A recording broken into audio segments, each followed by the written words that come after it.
Good morning, all. Welcome back to Sew Granny Sew. We are going to work on some Christmas gifts I have to make up today instead of working on our usual quilt. So I'm going to make some pajamas for this one is a toddler, size 3 to size 8 youth. And they take 2 yards to make a full pair of pajamas, which is nice. We are just going to be making pants. However, I have a 6-year-old grandson that I'm going to make up a full pajama outfit.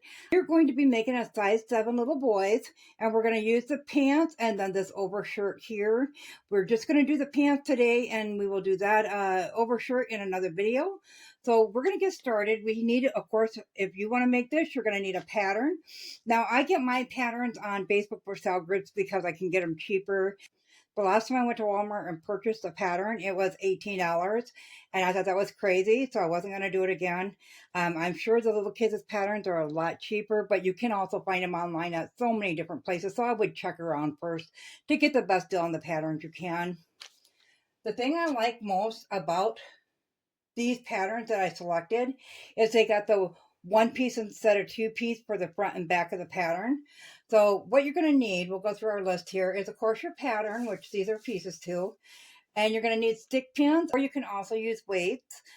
So now that we have that, and we're going to need scissors and of course your sewing machine. A lot of the times you work with fleece, you'll want to use a serger. I do not have a serger, so I just use my sewing machine on the zigzag stitch. So on your pattern inserts, you're going to see all your pattern pieces here. So I'm going to grab another pattern here to show you the difference. So this is pajamas as well. But if we take a peek at the insert, okay, see this one has just this piece here, and that's because it's the leg, and it will wrap around.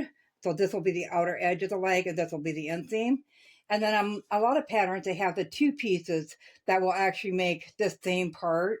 So you'll have your front and your back, and then you'll sew them together down this seam and this seam. I think it's much easier like this, especially when you're working with fleece. So it's one thing that you might want to look for. Of course, you can't tell it on the back of the envelope.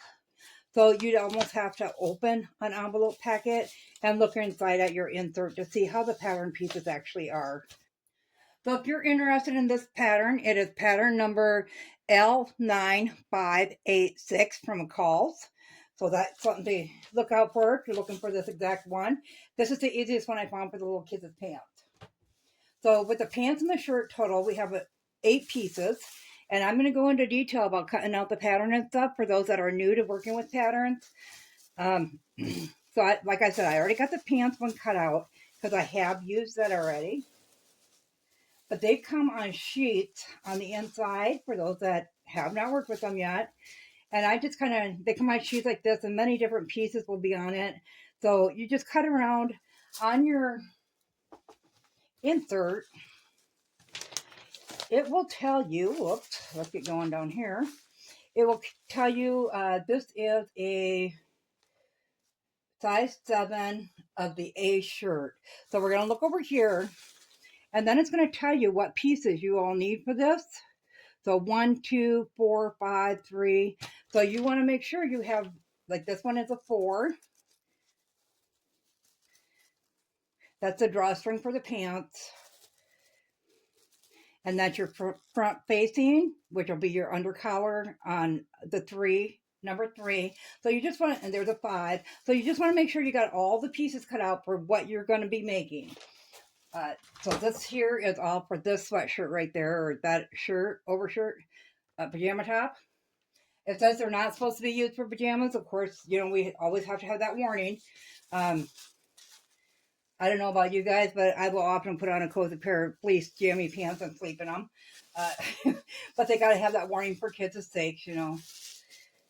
Unless you got a fire retardant sleepwear fabric, then they have to put that warning on everything. Okay, so we're going to set this shirt one aside. These are the main pants, and then this is for the drawstring, which we will not be making out of fleece. We'll make that out of cotton. So I'm going to set that one aside as well. So what we want to do is, if you look at your pattern, you'll see this is pants front and back, sizes 3 through 8. So it's got all sizes are on here, and you want to cut 2 of them. This here You want to be up and down on your fabric, so you're, I don't know how to, unless I go into all that, your selvages will be out on the sides. You want this to go up and down. Obviously, it's the direction of our, I think they're actually Yetis, snow Yetis. Okay, so on your multi-pattern pieces, you're going to have 3, 4, 5, 6, 7, 8. But because we're not making a size 8, I made them at 8 the last time and they were too big. So we're going to cut it down to a size 7. And we're just going to fold that down all the way around the pattern piece. So I'm going to go ahead and get this all folded down. I'm going to lay out our fabric because, as you can see, our fabric is folded. It's quite wide. That is another thing you want to keep in mind, because the patterns will tell you, like if we're making the pants in a size 7, you'll need 1.5 yards of 45 inch or 1 yard of 60 inch. So this here is 60 inch fabric. So we're going to need 1 yard of it. So what we're going to do is I'm going to measure it out, and I'm going to cut off 1 yard of this and get the rest out of our way, because it's way easier to work with that. So I'm going to go ahead and get the pattern folded down, get the fabric cut down, get it laid the right way, and I will meet you back here. Okay, so we have one piece of the fabric cut down to 1 yard. I did leave a couple extra inches just to make sure that the ends, you know how they cut them crooked before they ship it to you. So I just wanted to ensure that that wasn't a problem. I do want to point out that when you're looking on some fleece, it's hard to tell on the front and the back. There's a writing on it. So this here is actually the outside of it, and this here is the inside. And because your selvage printed side will be the top side or the outside of the fabric. So we're going to lay this down. Then on the pattern, I wanted to show you this. So once you decide what size your fabric is, and like I said, this is 60 inch fabric, and we have it folded together with the right sides out, you can see that this is the way you're going to put your pattern pieces. If you were on a 45 inch fabric, you would put it this way. So this would be right side up. That would be the back side of the pattern up. And the reason for that is, of course, you want your outside to show on the outside of the pajamas. So we have ours folded because it is a 60 inch. So this is the one we'll be using. So we're going to fold it together. So our selvages are both at that side, which we have here. And we have the outside of the fabric facing up. And when you have that fabric, and because it is fleece, it's stretchy, so you just want to grab it in the middle like that, shake it out to make sure both sides are laying nice and flat and not off centered when they cut it. But once we have that done, we'll take our pattern, and you can see they just started at the bottom edge, and I tried to make as much room here as possible, but our table just isn't big enough to get that full width of that fabric on. So we're going to start it like that. We're going to lay out our pattern, and there was a couple things I wanted to show you on the pattern. So we want to make sure that we can read our pattern from the outside, you know, from where we're at. And I do have this folded on 7, but at the bottom, as you can see, the bottom, that's for the hem part, and it's going to go up, so it's kind of angled out. So you do want to take note of that when you're cutting, and that's on both sides of them. And then also in these areas, you kind of tailor down. So it's hard to fold that. So you're going to have to just work with that as it goes. So we're going to get this closest spot lined up. I don't know if you're seeing that. We're going to get this spot lined up so it's a little ways off the fold. Pull it that way, and we're getting both of ours at both pieces we need at the same time due to the fact that this is folded in half. So then we're going to make sure we got it folded on the 7, and we're going to start pinning it into place. And we're just going to work our way all the way around the pattern like that. Once we get it pinned into place, we are going to mark this spot here. Now you can do it with tailor's chalk, such as this, a quilting pencil, however you want to do it. Or you can just cut a little knot out going this way. You want to make sure it's on the 7 line. This is a good example because you can see each size. The arrows are in a different place, so you want to make sure you're getting them lined up with the 7 line, because when you put them together, these arrows are going to be what lines you up to sew them in place, and make sure you're not off anywhere. So I'm going to go ahead and get this pinned up, mark my arrows, get it cut out, and I will meet you back here. Okay, we are back. You guys ever have one of those days where you try to start a project that takes a few hours and everybody and their dog shows up or calls or whatever? I've been having that. So it's been a day since we left off. So we are at the point, I have my pant legs cut out. There's both of them are there. As long as you got all that marked, we do have one more piece on here, which is where your buttonholes are going to be, which is where your ties are going to come out of your pajama bottoms as a waistband. So you want to find the size 7. So I was going to go ahead and uh, get this started. You want to put a buttonhole there and, of course, snip the buttonhole. But I wanted to show you the remaining 2 pieces of the pants before we do that. So you're supposed to use a 3/8 inch elastic. I'm going to use a 1 inch. Our guy is a little small, my grandson. He's a little tiny thin thing, but he's tall. So it took him like almost a year to gain a pound. Actually, he's just a little guy. So as you can see, we have our size here, and you're going to cut 2 of them of this size in your whatever color or whatever you're making your cording with, and you're going to attach the elastic between the 2 and then thread it through so the elastic is at the back of the waistband. So I'm going to go ahead. I got some leftover strip here, so we're just going to cut those 2 pieces out of that, and that'll work fine. It'll use up some scrap.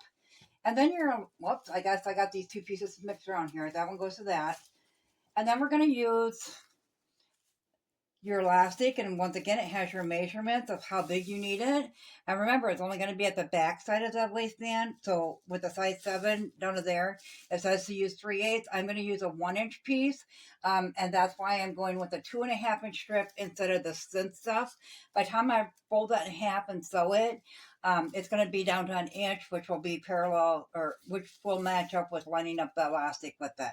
So I wanted to go through that because when we go to do this buttonhole, and you need it at both sides, one on each side of the seam, it only allows for that 3/8 inch elastic. So we're going to make ours bigger. So we're going to go ahead and grab a couple pins and our tailor's chalk, wherever I put that. And now this is a darker color fabric, so I'm probably going to use the white on this to make sure it shows up. So we're going to line up our pattern here. Make sure it's back where it goes, because I did pull the pins out of it. Once we get that laid down, we're going to take our thing. Now remember, our top side of our fabric, the right side is facing up and facing down, and those are the sides we want marked on. So I'm just going to fold it back on the 7 line once we have everything lined up. And I'm going to make that a little bit bigger. So I'm going to go a little bit of, no, that's on a white piece. Of course, that would be my luck. So we'll go ahead and pull a different color out. Make sure that's lined up again.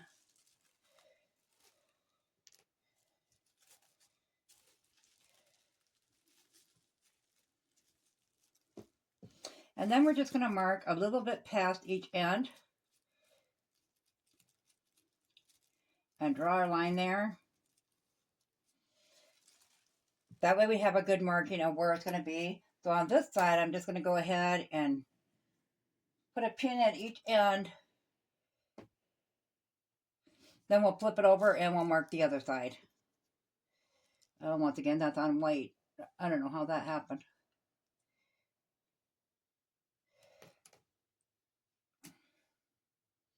If you got a better way to do this, of course you can do so.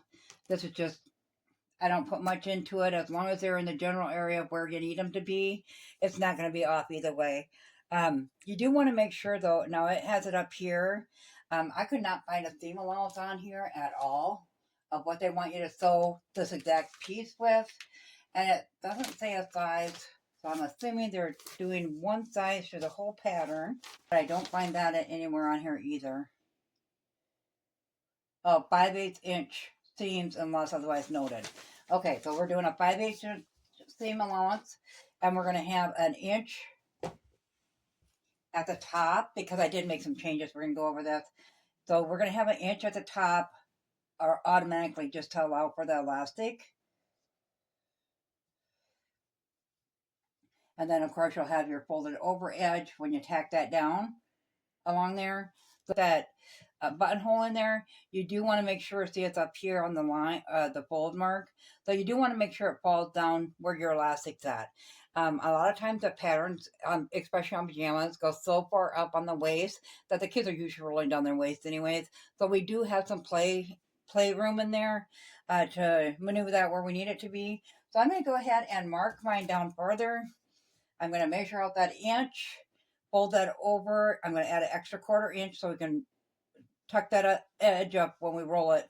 And then we're going to go ahead and do that buttonhole marking on there once I get that all figured out. So once I get that done, I will meet you back here and we'll go ahead and I'll explain how we're going to do that buttonhole.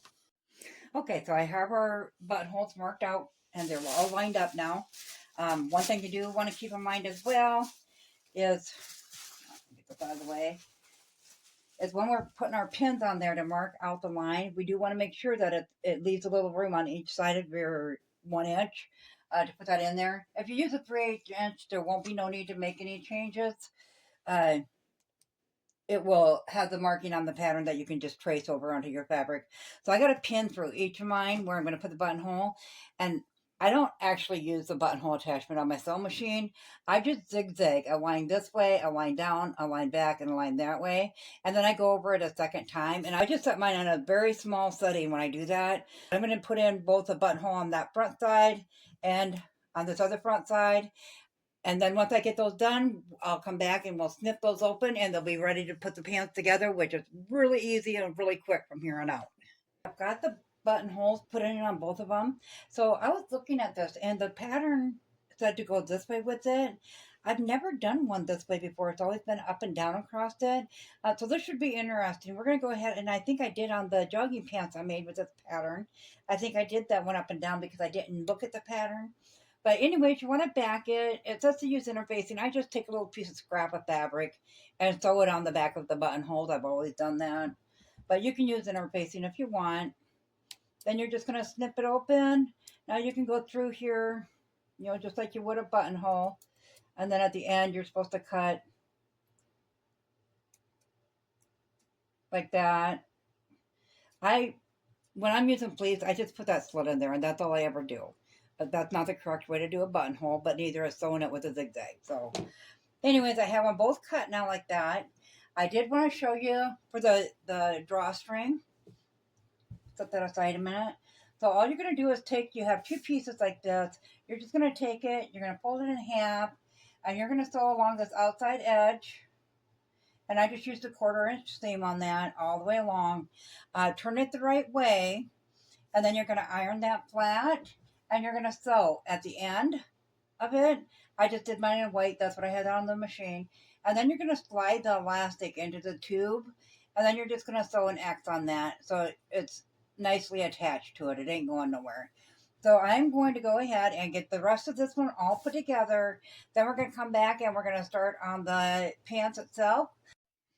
We have our drawstring finished here, so that's ready to go. So now we're on to putting our pants together. So you can tell the right side from the wrong side just off of this now. So we have both sides. And all we're going to do is put it right sides together. And once we have that lined up, we're going to go ahead and we're going to take our 5/8 inch seam along there. I'm going to do it because I'm doing it on a domestic machine. I'm going to do a straight stitch along there, and then I'm going to go back over and I'm going to do a zigzag stitch along there, and then I'll trim it up right along that zigzag stitch without cutting the stitch. And we're going to do that on both pant legs. Get them both stitched up with that 5/8 inch stitch, making sure we line up our arrows here, the top and then the bottom. Once we get that done, we're going to do that zigzag stitch along the edge, trim that up, and I will meet you back here and we'll put the 2 legs together. I wanted to point out quick, I have them both sewn up and I have the zigzag stitching on the edge and trimmed up, but I did want to point out at the top, you're going to have this blade flat when you sew this side to this side. So I always just take, when I come into this, I always just take that and lay that down and measure that 5/8 inch and start my stitching there. And then on the end as well, leave that open because when you put that hem in there, you also want it to lay flat. So now that we have that done, we're going to turn one leg the right way, as such. And then you want to make sure that these are laying nice and flat. So, and then we're going to stick, make sure we got it the right way so that that side has to be the same with this side. So when they get sewn together, let's see, we want them to be the right way. So then they're sewn together. So then we know that we have to put this leg this way inside this leg. I hope that makes sense. I'll try to explain this a little bit better. Okay, so when we go to sew these together, I'm going to throw a pin in here quick. Line up those seams there. Put a pin in that. Okay, so when we go to sew them together, we're going to sew these two sides together. So when you open them up, you want to make sure that them buttonholes are on the same side. So then we'll just go along and we'll pin that into place, making sure we line up our arrows.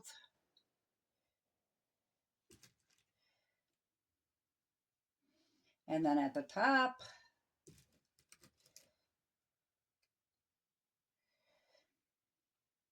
I'll put a couple more along the way here.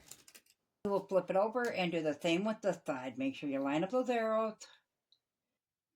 Then we'll bring it to the sewing machine and we'll do that same thing, that 5/8 inch seam. And then we'll go over it on the edge with that zigzag and we'll trim that all up. And we'll just go all the way around like that. So I'll go ahead and get this done and I'll meet you back here. Okay, so we have the pants basically together. So we just got to do the waistband and the hem on the pants yet. So you can obviously do the hem as long or short as you need it. I'm just going to put a hem in here because he usually rolls his pants on no matter what. So I'm just going to fold it up and fold it over again. And we'll pin that into place all the way along there. And we'll just work our way around the pant leg and do that same thing all the way around. And we'll do it to both cuffs. And then on the waist,